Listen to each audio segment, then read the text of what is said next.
بسم الله الرحمن الرحيم، والصلاة والسلام على أشرف المرسلين. من أول الحلقة كده يا حبيبة قلبي، لو استفدتي بالفيديو ده بأي معلومة تفيدك انت عاوزاها، يعني يا ريت تحطي لي لايك، ما تبخليش عليا باللايك، وتصلي على النبي تحت في الكومنتات، عشان طبعا لما الفيديو ينتشر أكبر عدد من المتابعين بيشوفوه. لأن ناس كتير بتسألني يا ماما عايزين تفسير حلم كذا، أقول لهم ده أنا نزلت، أقول والله لو وصلنا إشعار ولا وصلنا لنا الفيديو. ما تنسيش الكومنت. النهارده هتكلم عن تفسير رؤيه شجره التوت في المنام.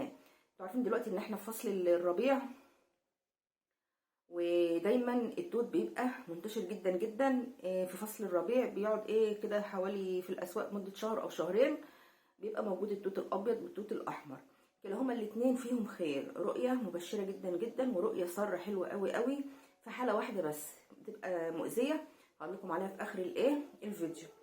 فرؤية التوت في المنام بتدل على النجاح للطالب، وللزوجة على الزوج الحنين اللي هيحبها ويحتويها، وكذلك للزوج على الزوجة برضو الصالحة اللي هتحبه وهتحافظ على بيته وهتحافظ عليه وعلى ماله. طب بالنسبة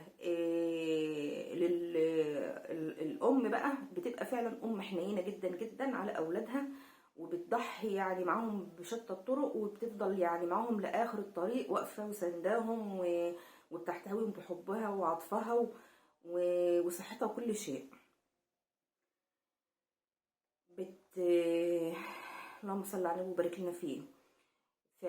وللتاجر بتدل، ولو شاف التاجر ان هو بياكل التوت في المنام، بتدل برضه على الارباح وعلى يعني التجارة الرابحة. وبالنسبة للمتزوجة قلنا اللي هي لو حامل ربنا ان شاء الله هيسر لها ولادتها، ولو طالب علم ربنا ان شاء الله هيسر له شهادته ونجاحه. فرؤية التوت في المنام حلوة جدا جدا. لو انت بتاكلي التوت الاحمر فيدل على، لو انت متزوجة وبتاكلي توت احمر فهيدل على ان انت هتنجبي يعني ان شاء الله ولد ذكر.